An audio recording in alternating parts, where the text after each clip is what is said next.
أعوذ بالله من الشيطان الرجيم بسم الله الرحمن الرحيم وصلى الله على محمد وعلى آله الطيبين الطاهرين الذين أذهب الله عنهم الرجس وطهرهم تطهيرا اللهم صل على محمد وآل محمد ولعنة الدائمة الباقية على أعدائهم ومنكر فضائلهم وغاصب حقوقهم أجمعين من يوم عداوتهم إلى قيام يوم الدين أما بعد عباد الله أوصيكم ونفسي بتقوى الله فإن التقوى خير الزاد وبها المعاد وتنفع يوم لا ينفع فيه مال ولا بنون إلا من أتى الله بقلب سليم وصلى الله على محمد وعلى آله الطيبين الطاهرين اللهم صل على محمد وآل محمد وعجل فرجهم আমার প্রিয় দর্শক ও শ্রোতাবৃন্দ আসসালামু আলাইকুম ওয়া রাহমাতুল্লাহি ওয়া বারাকাতুহু। আপনাদের সকলকে আন্তরিক সালাম ও শুভেচ্ছা জানিয়ে আজকের অনুষ্ঠান ইসলাম ইন বাংলায় আপনাদেরকে স্বাগতম জানাই। আশা করি আপনারা যে যেখানে আছেন ভালো আছেন, কুশল ও মঙ্গলে আছেন, সুখে থাকুন, শান্তিতে থাকুন, সমস্ত প্রকারের দুঃখ কষ্ট থেকে মুক্তিতে থাকুন। আল্লাহ রব্বুল আলামিনের কাছে এই কামনা করি। যারা অসুস্থ আল্লাহ তাদেরকে সুস্থতা দান করুন, যারা ঋণে ভুগছে আল্লাহ তাদেরকে ঋণ মুক্তি করুন। ওইরূপ যাদের জীবনে কোনো প্রকারের অভাব বা অশান্তি আছে আল্লাহ রব্বুল আলামিন তাদের সকলের জীবনে সুখ শান্তি দান করুন ও সকলের মনোকামনা আশাকে পূরণ করুন। এই দোয়ার সঙ্গে আজকের পর্ব শুরু করতে চলেছি। বিনা কোনো ভূমিকায় সরাসরি আপনাদের পাঠানো পেন্ডিং প্রশ্নের উত্তর দিতে চাই। তাই আসুন দেখি কোথা থেকে কে কি জানতে চাচ্ছেন। প্রথম অডিও প্লে করি। আসসালামু আলাইকুম, আমি সৈয়দ মনোয়ার হোসেন ভরতপুর থেকে বলছি। আমার একটা প্রশ্ন, কোনো লোক ইমামের কাজ করে কিন্তু সে আলিফ বেতে সে থেকে সে পড়া শিখে নাই, বাংলা থেকে শিখেছে, সে তার পড়া এবং তার অক্ষর উচ্চারণ ভুল পড়ছে। সেই ভুল পড়া আমরা ধরে দিই, তাতে তার মনে রাগ হয়। অথচ সে বলে আমি যেটা পড়ছি আমার উস্তাদ বলেছেন এইটাই ঠিক। তাহলে ওই লোকের পিছনে নামাজ পড়া যাবে কিনা জানাবেন।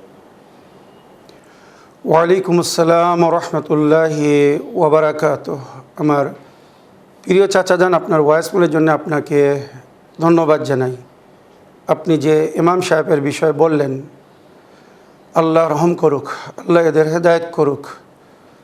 প্রকাশ্যরূপে যারা ভুল কেরাত করে এদের পিছনে নামাজ পড়া জায়েজ না।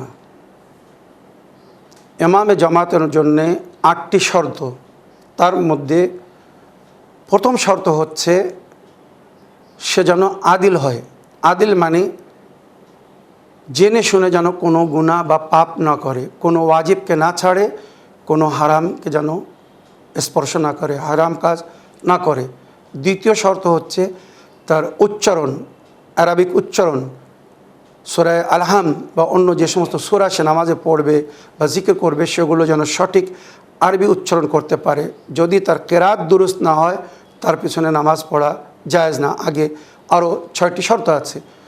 তো আপনার মতো সাধারণ মানুষ যদি তার ভুল ধরিয়ে দিতে পারে বা ভুল ধরিয়ে দেয়, তার মানে এখানে আফসোসজনক, দুঃখজনক যে সমাজ এমন লোকদের পিছনে চলছে। ওই ব্যক্তি যে ভুল করছে আর বলছে আমার ওস্তাদ আমাকে বলছে তুমি ঠিক করছো, তার মানে এবারে বুঝে নিতে হবে যে তার ওস্তাদও তার চেয়ে তো কত ভুলের মধ্যে, শিক্ষার কত অভাব। আমাদের সমাজ দিন বা দিন জঘন্য কেন হয়ে যাচ্ছে? আমরা অনেক সময় ইমোশনাল হয়ে কোনো ব্যক্তিকে আমরা হয়তো জানি মানি পছন্দ করি বা সহানুভূতি দেখাই, গরিব মানুষ কোথায় যাবে, থাক এই নামাজ পড়া। তো তার অভাবকে দেখে, তার দরিদ্রতাকে দেখে তাকে আপনি ইমাম বানিয়ে রেখেছেন। একবার ভাবছেন না যে তার পিছনে যত লোক নামাজ পড়ছে সবার নামাজ খারাপ হচ্ছে, হাসরের ময়দানে কে দায়ী হবে? এর জন্য দুটো পক্ষ, এক ওই ইমাম যে নিজে জেনে শুনে ভুল করছে, জানে সে আমি কেরাত ঠিক করছে না, আর যদি না জানে তো আরও বড় দুঃখজনক। কেননা জাহিল দুই প্রকার, এক জাহিলে বাসিত আর একটা হচ্ছে জাহিলে মোরাক্কাব। জাহিলে বাসিত মানে সে মূর্খ, জানে না, আর সে জানে যে আমি জানি না। আর জাহিলে মোরাক্কাব কাকে বলে? ডবল জাহিল কাকে বলে? যে জানে না আর এটাও জানে না যে আমি জানি না, মানে নিজের ভুলকেই সে ঠিক মনে করে, এটাকে বলা হয়েছে জাহিলে মোরাক্কাব, মানে ডবল জাহিল। তো এই সমস্ত ইমামদের সম্পর্কে আমরা এটাই বলতে পারি। সুতরাং চাচা যান, ইমাম সাহেবকে বলার আগে ওই কমিটিকে বলুন যারা অ্যাপয়েন্ট করে রেখেছে। আমার মনে হয় এর চেয়ে তো বেশি কিছু বলার প্রয়োজন নেই। আমার প্রিয় চাচা যান, আপনি আপনার দায়িত্ব পালন করে দিয়েছেন, বলেছেন, এবারে সে মানুক আর না মানুক বা কমিটিকে বলুন, যদি কমিটি মানে মঙ্গল, না মানে পরকালে তারা ধরা পড়বে, আপনি মুক্তি পাবেন। জাযাকাল্লাহ খাইরা ফিদ দুনিয়া ওয়াল আখিরা। আগের অডিও নিয়ে দেখি কত থেকে কে কি বলতে চাচ্ছেন। সালামুন আলাইকুম মৌলানা সাহেব, আশা করি আপনি ভালো আছেন। আল্লাহ আপনার শরীর ভালো রাখুক। আমি হাওড়া জেলার রানীহাটি নামক স্থান থেকে বলছি, শিরিন ফারহানা। আজকে ইসলাম বাংলাতে আমার একটি প্রশ্ন ছিল যে আমি একটি ফ্যামিলি থেকে বিলং করি, কিন্তু বিগত কিছু বছর হলো আমি শিয়া মাযহাবকে মানছি পুরোপুরিভাবে। তো যারা 12 ইমামকে মানে না, তাদের সাথে কি বিয়ে করা যায় বা বিয়ে করা যাবে?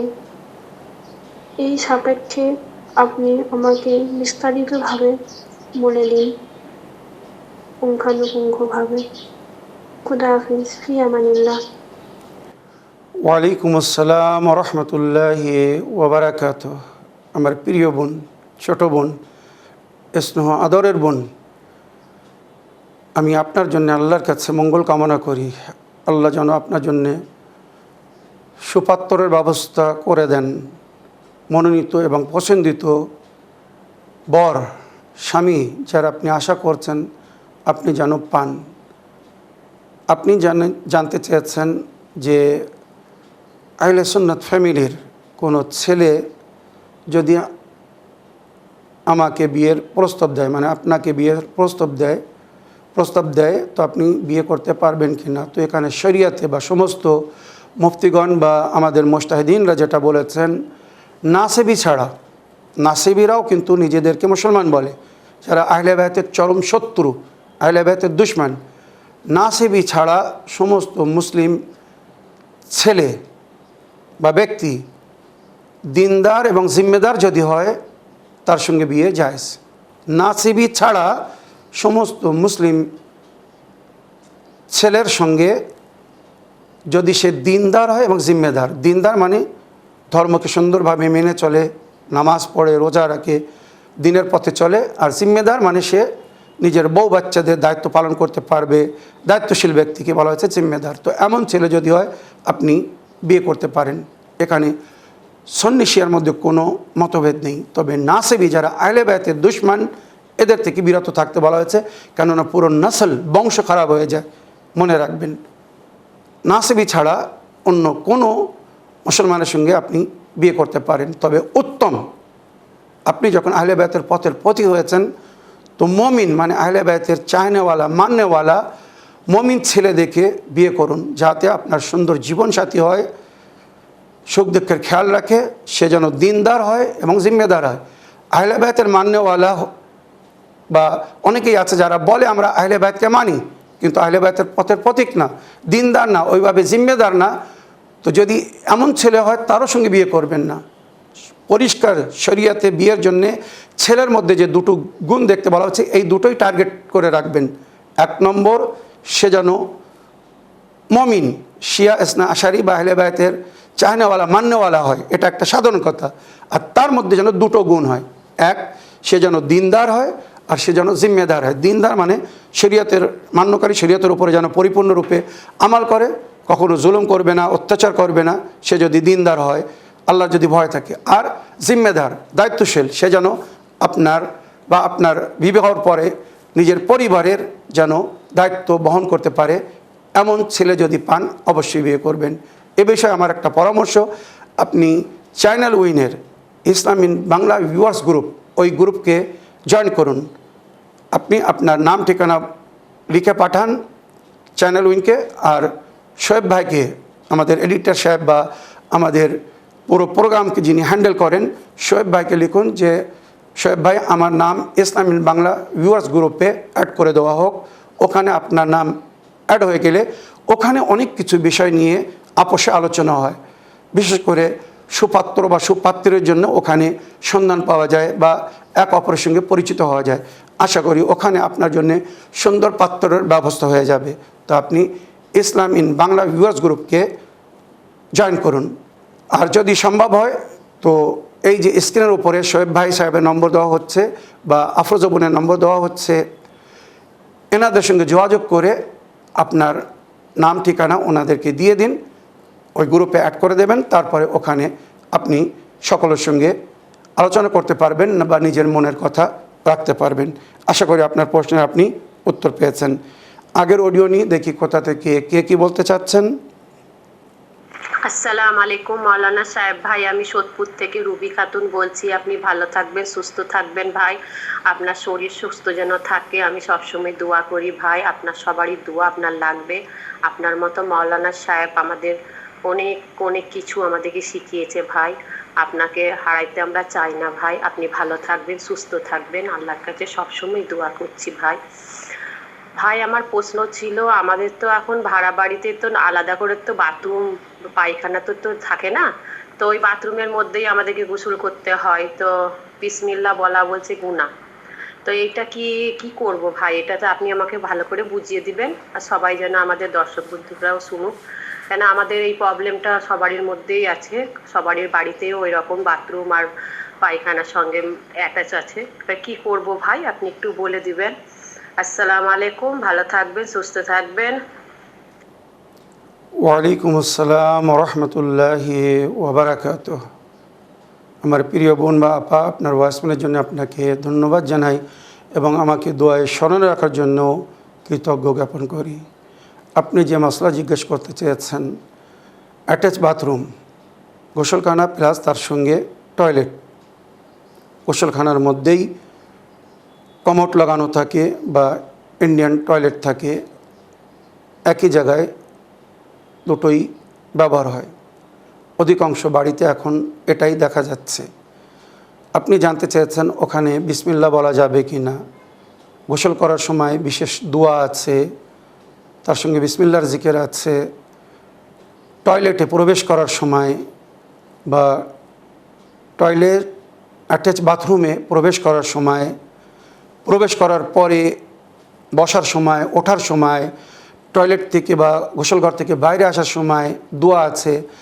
যখন আমরা গোসল করি, মাথা ধুই, সেই সময়ের দোয়া আছে। শরীরে ডান ধার যখন ধুই তার দোয়া আছে, বাম ধার যখন ধুই তার জন্য দোয়া আছে। যে এই সমস্ত দোয়া পড়া যে শরিয়াতে হুকুম দেওয়া হয়েছে, কেন তাদেরকে জিজ্ঞাসা করুন। টয়লেট যখন আমরা করতে বসি বা উঠি, তো বসার সময় আউযুবিল্লাহি মিনাশ শাইতানির রাজিম বলে একটি জিকির পড়তে বলা হয়েছে। ওঠার সময় বা বসার সময় লা হাওলা ওয়ালা কুওয়াতা ইল্লা বিল্লাহ বলতে বলা হয়েছে। এগুলো টয়লেট করার সময়, বসার সময় বা ওঠার সময়। তো এই সমস্ত জিকির, আল্লাহর কালাম, এগুলো যদি নিষেধ হতো, মানা হতো, কেন শরিয়াতে এর হুকুম দেওয়া হয়েছে? হ্যাঁ, উচ্চস্বরে বলার কোনো প্রয়োজন নেই। টয়লেট অ্যাটাচ বাথরুম যদি হয়, ওখানে আমি উচ্চস্বরে বলবেন না, মনে মনে বলুন, কোনো অসুবিধে নেই। মনে মনেও যে বলতে পারবেন না, এগুলো কেউ বলেনি। যারা বলছে ওখানে বিসমিল্লাহ বলা যাবে না বা কোনো জিকির করা যাবে না, তাদেরকে তাহজিবুল ইসলাম এবং আদাবে জিন্দেগি এই দুটো বই পড়তে বলুন। এর মধ্যে জীবনযাপন কিভাবে করতে হবে, জীবনের একটি একটি অংশ নিয়ে আলোচনা হয়েছে। শোয়ার সময়ের দোয়া, ঘরের ভেতরে যাওয়ার দোয়া, ঘরের বাইরে যাওয়ার দোয়া, বাইরে সফরে যাওয়ার দোয়া, টয়লেটে যাওয়ার দোয়া, টয়লেট থেকে বাইরে হওয়ার দোয়া, টয়লেটে বসার সময় দোয়া, ওঠার সময় দোয়া, সব জিকির হয়েছে। কেন শরিয়াতে এগুলো বলা হয়েছে? যদি এগুলো জায়েজ না হতো তো এগুলো উচ্চস্বরে জোরে বলার দরকার নেই, আস্তে আস্তে মনে মনে বলুন, কোনো অসুবিধা নেই। আমার প্রিয় বোন বা আপা, আশা করি আপনার প্রশ্নের আপনি উত্তর পেয়েছেন। এবারে একটা লিখিত চিঠি পড়ব, তারপরে অডিও প্লে করব। আসসালামু আলাইকুম সাবির ভাই, আমি নদিয়া জেলা থেকে বলছি, হালিমা বিবি। জি, আমি নামাজ পড়ার সময় হাতের কবজি পর্যন্ত ঢাকা থাকে এবং পা ও গোড়ালি পর্যন্ত ঢাকা থাকে। যখন বাইরে কোনো কাজ করি, বাজারে যাই, কোনো কাজ করি সংসারে, তখন পায়ের গোড়ালি দেখা যায়। আপনি একটু বলে দিলে আমার সুবিধা হতো, এটা ঠিক হচ্ছে বা ঠিক করছে কিনা। ওয়ালাইকুম আসসালাম রহমতুল্লাহি ওবরাকাত। আমার প্রিয় বোন বা আপা হালিমা বিবি, আপনার চিঠি লেখার জন্যে আপনাকে ধন্যবাদ জানাই। আপনি যে পর্দা মেনটেন করছেন খুব সুন্দর, জাযাকাল্লাহ খায়র ফিদ দুনিয়া ওয়াল আখিরা। মা ফাতেমা জাহরা সালামুল্লাহ আলাইহা বলেছেন, নেক নারীর পরিচয় কি? খায়রুল লিন্নিসা আল্লা ইয়ারাইনার রিজাল ওয়ালা ইয়ারাহুন্নার রিজাল।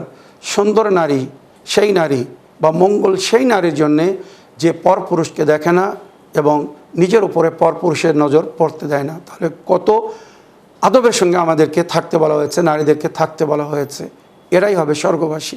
তো আপনি যেভাবে পর্দা মেনটেন করছেন ঠিক আছে, হ্যাঁ, বাইরে যাওয়ার সময়, চলার সময় একটু যদি পায়ের অংশ দেখা যায় কোনো অসুবিধে নেই। ওই জন্য আমাদেরকে মোজা পরতে বলা হয়েছে বা হ্যান্ড গ্লাভস পরতে বলা হয়েছে, কিন্তু এটা সবার জন্যে সবসময় সম্ভব হয় না, কাজের সময় সেগুলো সবসময় পরা যায় না।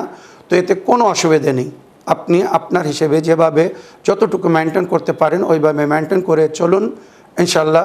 বাকি যদি কেউ আপনার পায়ের দিকে তাকায় জোর করে, তো সে গুনাহগার হবে। আপনি যতটুকু সম্ভব পর্দা মেনটেন করুন। বেশি কাপড় ঝুলে থাকলে হয়তো কাপড় পায়ে বেঁধে আপনি পড়ে যেতে পারেন, অসুবিধা হতে পারে। তো সামান্য যদি গোছ খোলা থাকে, মানে পায়ের পাতা আর হাতের এই সামনের অংশটা, কোনো অসুবিধে নেই। আশা করি আপনার প্রশ্নের আপনি উত্তর পেয়েছেন। এবারে আজকের এপিসোডের শেষ অডিও প্লে করি, দেখি কোথা থেকে কে কি জানতে চাচ্ছেন বা কে কি বলতে চাচ্ছেন। আসসালামু আলাইকুম, আমি হাওড়ার সোনাতলা থেকে সিকিউরিটি বেগম বলছি। মৌলানা সাহেব, আপনার যে শরীর অসুস্থ ছিল, আপনি কেমন আছেন? আশা করি আল্লাহর রহমতে আপনি ভালোই আছেন। আল্লাহ আপনাকে সবসময় ভালো রাখুক, সুস্থ রাখুক, এই দোয়া করি। মৌলানা সাহেব, আমি আজকে জানতে চাই যে নবীজির সঙ্গে আবু সুফিয়ানের যে প্রথম যুদ্ধ হয়েছিল, বদরের যুদ্ধ, তাতে নবীজির সৈন্য সংখ্যা ছিল মাত্র 313 জন।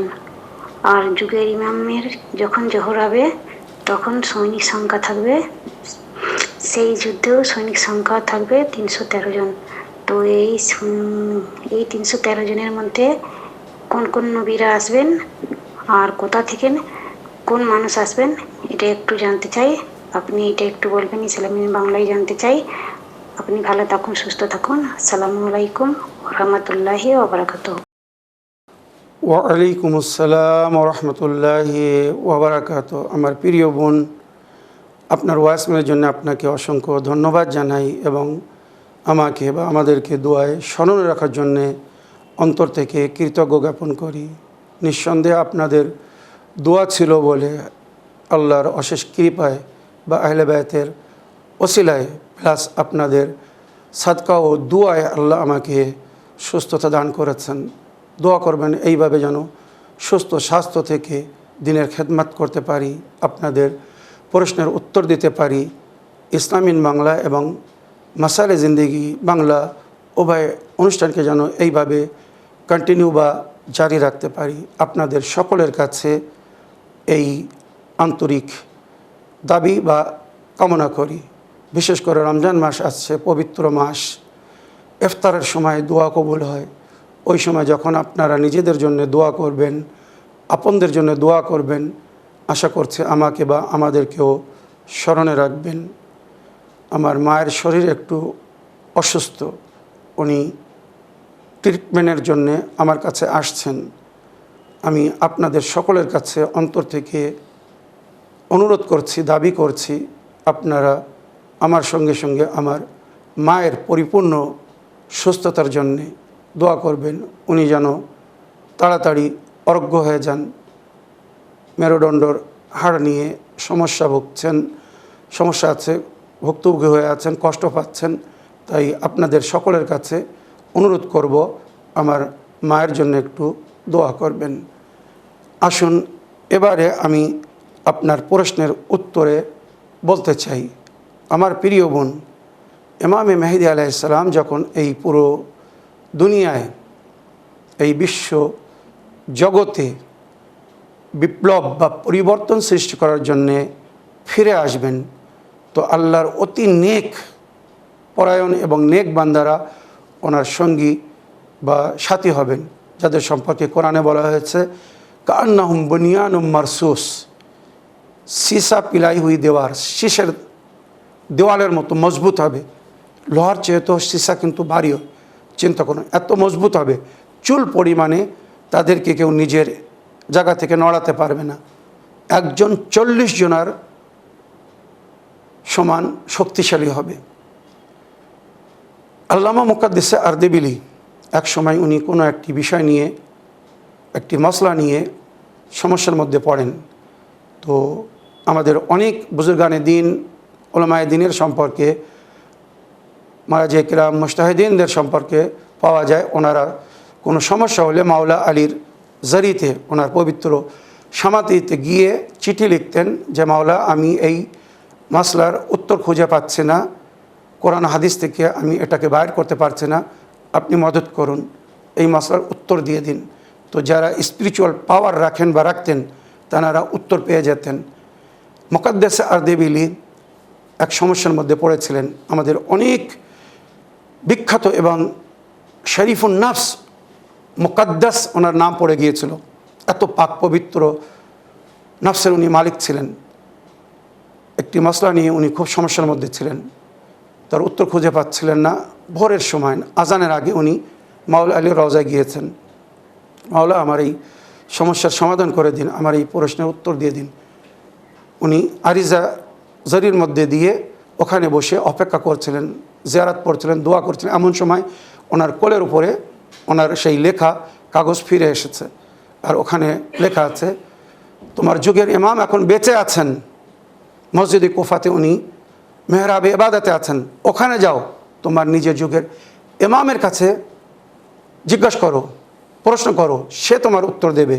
এখন তোমাদের সমস্যার সমাধান করার বা তোমাদের প্রশ্নের উত্তর দেওয়ার দায়িত্ব তার। সুতরাং সঙ্গে সঙ্গে জানাবে মুকাদ্দিসে আরদেবিলি ওখান থেকে ছুটে মসজিদে কুফা যাচ্ছেন, প্রায় 3 কিলোমিটার রাস্তা। ভোরের সময় আজানের আগে দৌড়ে ওখানে যাচ্ছেন যে যুগের ইমাম যখন আছেন তো আমার সমস্ত সমস্যার সমাধান করে দেবেন। যেভাবে মাওলা আলীর তরফ থেকে হেদায়েত দেওয়া হয়েছিল, উনি মসজিদে কুফাতে গিয়ে দেখলেন দরজা বন্ধ। অন্তর থেকে ইমামকে স্মরণ করলেন, কেউ যেন দরজা খুলে দিল, অটোমেটিক দরজা খুলে গেল। ভেতরে প্রবেশ করলেন, যে কি দেখছেন মেহরাবে ইবাদত, যেখানে মাওলা আলী ইবাদত করতেন, সবুজ পোশাক, নূর বাহির হচ্ছে, আলো বাহির হচ্ছে, জ্যোতি বাহির হচ্ছে। একজন মহাপুরুষ সেখানে আল্লাহর উপাসনা করছেন, ইবাদত করছেন। মুকাদ্দিসে আরদেবিলি ওখানে এসেছেন, এসে পেছন থেকে মাওলাকে সালাম করেছেন, যুগের ইমামকে সালাম করেছেন। ইমাম নামাজ পড়ছিলেন, সেই সময় নামাজ শেষ হয়েছিল, সালামের উত্তর দিলেন। মুকাদ্দিসে আরদেবিলি প্রশ্ন করলেন, মাওলা আমি এই সমস্যার মধ্যে, আমার প্রশ্নের আমি উত্তর আপনার দাদার কাছে চেয়েছিলাম, উনি আপনার কাছে পাঠিয়েছেন। ইমাম তখন বেদনার রূপে বললেন, আমার দাদা পাঠিয়েছেন বলে তুমি এসেছো, কেন আগে নিজে কেন আসনি? তোমার যুগের ইমামকে তুমি নিজে কেন তালাশ করছো না, নিজে কেন তাকে খুঁজছো না? এটা কিন্তু ইমামের বেদনা আমাদের সকলের জন্যে। সুতরাং ইমাম প্রশ্নের উত্তর দিলেন। উত্তর পাওয়ার পরে মুকাদ্দিসে আরদেবিলি ইমামকে জিজ্ঞেস করছেন, মাওলা আপনার আবির্ভাব কবে হবে, আপনি জোহর কবে করবেন, আমাদের এই সমস্ত সমস্যার সমাধান কবে হবে? ইমাম বললেন করিবান, শুধু একটা শব্দ বললেন, করিবান, যাও তোমার উত্তর পেয়ে গেছো, যাও এবার। করিবান মানে খুব শীঘ্র, কতদিন আগে উনি বলেছিলেন খুব শীঘ্র। এই করিবানের উত্তর উনি যখন ইলমে জফর ইলমুল আদাদের মাধ্যমে দেখলেন, তো কারিবান শব্দের যে আদাদ বাহির হয় ইলমুল জফরের মাধ্যমে 313, অর্থাৎ ইমাম ইশারায় বুঝিয়ে দিয়েছিলেন যেদিন আমার 313 জন সঙ্গী সাথী সৈনিক প্রস্তুত হয়ে যাবে আমার জোহর হবে। যেটা আপনি জানতে চেয়েছেন, ইসলামের প্রথম যুদ্ধ বদরের যুদ্ধ, ওই যুদ্ধে নবীর সঙ্গী বা সাথী ছিলেন 313 জন। ওইরূপ শেষ মোহাম্মদ মানে প্রিয় নবীর নামে ওনার নাম হবে ইমামে মেহদী আলাইহিস সালাম। যখন উনি জোহর করবেন, তো উনি যে অন্যায়ের বিরুদ্ধে পদক্ষেপ নেবেন, বিপ্লব সৃষ্টি করবেন, ওই যুদ্ধে ওনার যে মেন ভূমিকায়, মানে মনে করুন পার্টস অফ হিজ গভর্নিং বা গভর্নমেন্ট, ওনার রাজত্বের যে অংশ হবে বা যাদের মাধ্যমে পুরো বিশ্ব চলবে বা বিশ্ব পরিচালনা হবে আর পুরো বিশ্বে শান্তি ফিরে আসবে, 313 জন যার জিকির এইভাবে হয়েছে। এই 313 জনের মধ্যে 4 জন নবী যারা বেঁচে আছেন বা 5 জন নবীর জিকির হয়েছে, ওনার সঙ্গী বা সাথী হবেন, যার মধ্যে জানাবে ঈসা নবী আলাইহিস সালাম, জানাবে খিজর নবী আলাইহিস সালাম, জানাবে ইলিয়াস নবী আলাইহিস সালাম, বা জানাবে ইলিয়াস নবী, খিজর নবী, ইদ্রিস নবী, এনারা কিন্তু বেঁচে আছেন। ওই সঙ্গে জানাবে খিজর নবীরও জিকির হয়েছে, এনারা যুগের ইমামের সঙ্গী বা সাথী হবেন। আর এই সৈনিকদের মধ্যে এই যে 313 জন, এর মধ্যে কিন্তু 50 জন নারীও হবেন। চিন্তা করুন, সেই সমস্ত নারীরা কত স্পিরিচুয়াল পাওয়ারের মালিক হবেন, কত পবিত্রতা অর্জন করবেন, পবিত্র নারী হবেন, যারা যুগের ইমামের 313 জনের মধ্যে জায়গা পাবেন। মনে রাখবেন 200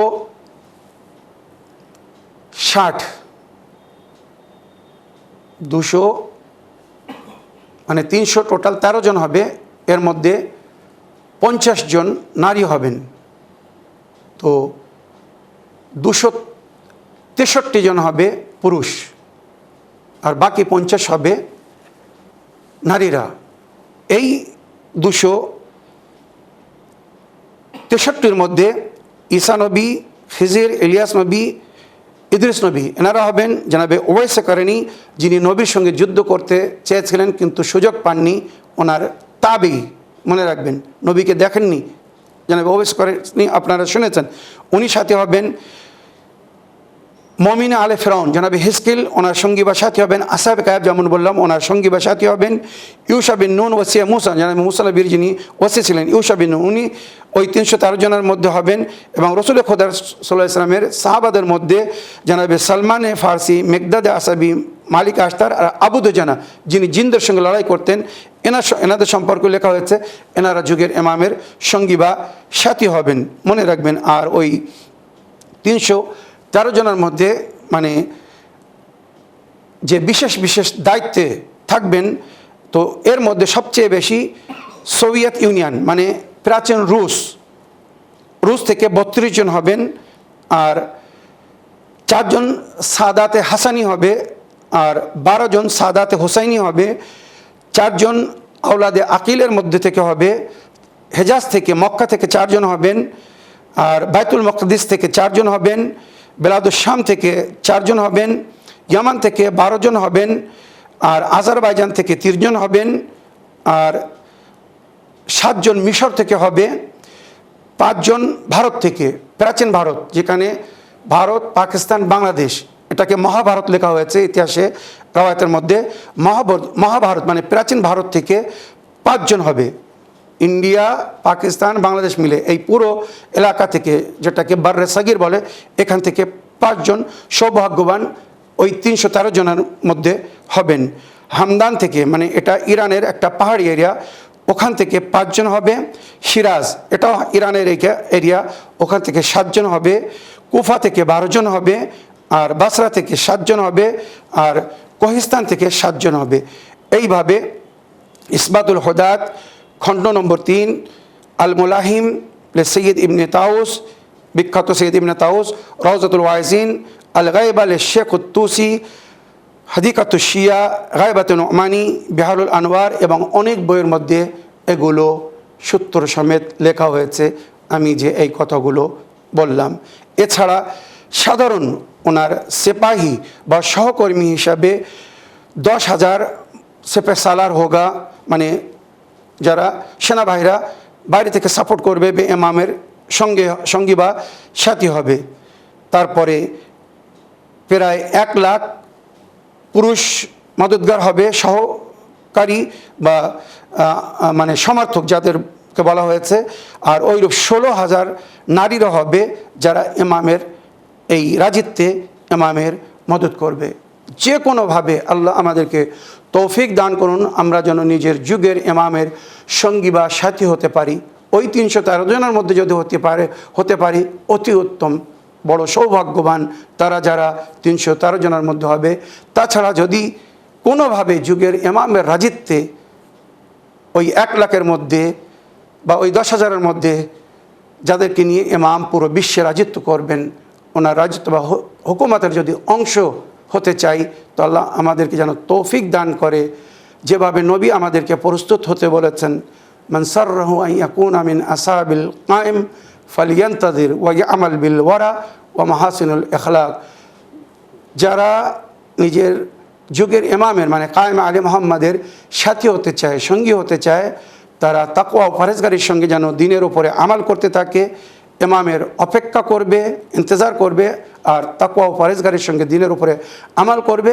আর তারা নিজের ব্যবহার আখলাককে, চরিত্রকে অতি উত্তম করবে, সুন্দর করবে। কোনো চরিত্রহীন ব্যক্তি যুগের ইমামের সঙ্গী বা সাথী হবে না। আল্লাহ আমাদেরকে তৌফিক দান করুন, আমরা যেন তাকওয়া অবলম্বন করে এবং সুন্দর ব্যবহারের মাধ্যমে, খুশ আখলাকের মাধ্যমে নিজেদেরকে সুন্দর করতে পারি, যাতে আমরা যুগের ইমামের সঙ্গী বা সাথী হতে পারি। আল্লাহ রাব্বুল আলামিন ফরজন্দে জাহরা ইমামে জামান আলাইহিস সালামের জোহরে জলদি করুন। যখন আকা মাওলার জোহর হবে, আমরা যেন ওনার সঙ্গী বা সাথী হতে পারি। আমাদেরকে সেই নেক তৌফিক দান করুন, আমিন ইয়া রাব্বাল আলামিন। এই বলে আমার আজকের বক্তব্য এখানে শেষ করলাম। ওয়া আখিরু দাওয়ানা আলহামদুলিল্লাহি রাব্বিল আলামিন। আসসালামু আলাইকুম ওয়া রাহমাতুল্লাহি ওয়া বারাকাতুহু। অবশেষে একটা কথা বলতে চাই, এরপরে ইনশাআল্লাহ পবিত্র রমজান মাসের বিশেষ পর্ব বা পার্বণ নিয়ে বা ইসলামিক ইতিহাস নিয়ে আলোচনা করব, রমজান মাসের দোয়া, নামাজ, আমাল নিয়ে আলোচনা করব। তো এরপরে হয়তো আপনাদের প্রশ্নের বিস্তারিত উত্তর দেওয়ার সুযোগ হবে না। প্রতিদিনের এপিসোডের শেষ অংশে সামান্য উত্তর দেওয়ার চেষ্টা করব। আশা করি আপনারা তার অপেক্ষা করবেন। রমজান মাসের দোয়া, নামাজ, আমাল এ বিষয় নিয়ে প্রশ্ন করতে থাকুন আর দেখতে থাকুন চ্যানেল উইন। আসসালামু আলাইকুম ওয়া রাহমাতুল্লাহি ওয়া বারাকাতুহু।